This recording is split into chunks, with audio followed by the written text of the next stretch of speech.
to the first Lara Croft and the Guardian of Light podcast. I'm Keir, the community manager from Crystal Dynamics, and with me today I have Forrest Large, or the lovely Forrest Large, to give her a correct title, who's the producer on Lara Croft and the Guardian of Light. So hello, Forrest. Hello. And we were going to be joined by Daniel Newberger, the creative director, but he can't make it because his wife's currently in labour giving birth. So although this podcast is very important, there are some things that are a little bit more important, but hopefully when he's back we'll be able to get him to do some podcasts. What we're going to do, we're going to talk about this podcast, which is called Wait, What? The History and Concept of Lara Croft and the Guardian of Light. So just a general overview of the concept behind the project and how it came about and the processes that went into producing the game. But if we could start with a little bit of history about yourself. How long have you been working at Crystal? I've been at Crystal for about 3 years now. Okay, and you worked on Underworld, as some people may remember. What did you work on first? I was the cinematics producer on Tomb Raider Underworld, and I managed and produced the effects, concept art, UI, and audio team. Okay, and so now you're the producer. How does that differ, the two roles? So before I was producer. I've always been producer at Crystal, but the difference is that with Lara Croft and the Guardian of Light, I was given the opportunity to become game producer. So rather than owning certain areas of a very large game, I got to be the producer for this title. And so you've been on LCGOL since day one, essentially? Yes. And what were your first thoughts when they said, hey, we're going to do a digital download title? Or? I think I felt like my mind was going to explode. It was really exciting, and it was exciting and daunting. Right, and I know the mind explosion feeling, because the first time it was presented to me back in the London office, I was, wait, what? and that's why this podcast is called what it is. What's been the most satisfying part of working on the project so far? I think, when we started the project, the team was tight, and I didn't know that we could actually get tighter and improve in our sort of ability to effectively collaborate with each other. But I think that the thing that I've enjoyed the most is actually seeing the team grow, seeing this team that worked really well together, that we could actually get better at it as we went through the process. And it was a lot of firsts for a lot of us. And just the fact that it's co-op in a Lara Croft game was definitely a big first for all of us. So I think, the process has been amazing, and then just the fact that we have actually been able to pull it off. Right. And produce a game that is now at 4 nominations for Best of Show at E3. It's getting really great write-ups from people that have got their hands on the game. So that must be lovely for you to see each time something pops up and there's someone saying, it's a really cool game. How does it feel after you've put so much work and hours into the game? Well, it just makes me so proud of the team, because I know the amount of work that the team has put into this. They have put their heart and soul into this title, and they deserve every accolade. We deserve every accolade we get. So the end party will be good. I hope so. It's just that we've worked so hard, and we really tried to make a pure game and a pure game experience. Cool. And so I mentioned E3. You were busy at E3, it's fair to say.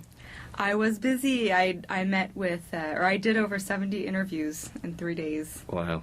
Because it was my first time at E3, and it was just so hectic showing the game to people. I mean, it was brilliant because you get to meet loads of different people and see their reactions when they start playing the game, and it was unanimously positive. I didn't have anyone that didn't enjoy it.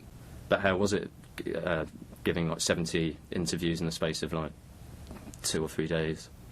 Before E3, I actually thought that the PR part of my job was the easy part. Game development is hard. Interviews, easy.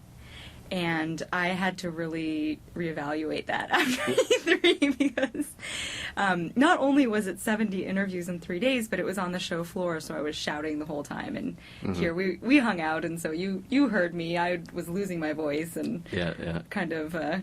Well, we had the massive screen. Square Enix had a huge screen, and with a really loud soundtrack showcasing all the Square Enix games. So it was kind of like competing with that. And the Space Invaders game had a like techno soundtrack or something, so you had to really shout to get heard over that, I remember. But it was cool. Like, it was a lot of fun. It was tremendous fun. I loved every second of it. And so we've got some questions from the forums. We've got loads of questions from the forums.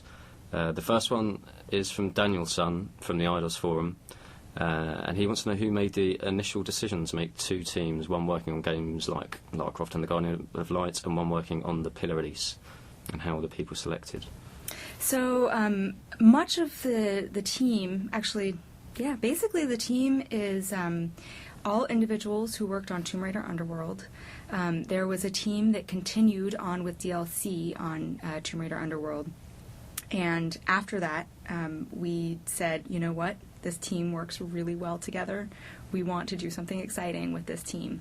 So the team is comprised of a lot of senior individuals. So we have a handful of the really seasoned leads from Tomb Raider Underworld. For example, Patrick Sirk, who is a major industry veteran. I think he's been in the industry for like 17 or 20 years or something like that. Wow.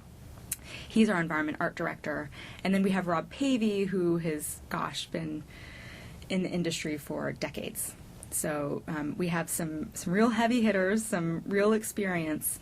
But then also we wanted to make sure that we developed this team where we allowed more junior talent to develop. And it's harder to develop talent on a bigger team, I think, because... it's a variety of reasons of why it's challenging, but it's a lot easier to shine when you're on a smaller team than when you're on a bigger team. Mm-hmm. So the goals of the project were innovate, take risks, check out being, this team size and see how that is. And I guess in terms of the selection process, it was partly, people working behind the scenes and thinking about the individual skill sets within the studio and who works really great together. And also, it just kind of naturally happened out of Underworld, where we were a group of individuals who really respected each other and really enjoyed working together. So it seemed like a natural progression to continue on as a team. Aussie 500 from TombRaiderForums.com asked, was it just the GOL team that had a chance to put forward ideas for the new game, or was everyone at Crystal Dynamics able to come up with something? And how long did everyone have to come up with their ideas? Were they in teams, or could individuals put something forward? And who actually decided that Guardian of Light was the best idea? So we really stress team ownership and individual contributions to this project. So it was, it was very fast in terms of how quickly the ideas came together. But it was about speed. We broke up into small teams. We prototyped different ideas and concepts. I think we gave everyone a week, and then we came back together at the end of the week to pitch. And from that, we wanted to really lock down camera. We were looking at doing a 2D side-scroller in co-op, or we were looking at doing an isometric. Mm-hmm. And honestly, we didn't think, or the majority of people did not think that we would go with isometric, but we had given everyone another week, and we play-tested isometric and the side-scroller with everyone in the studio, and the team decided, and it was far and away the most fun, and it seemed like it had the most potential. And it was really just the most exciting. So who decided? The team decided. Okay, and so that's a theme that runs through the development of the game.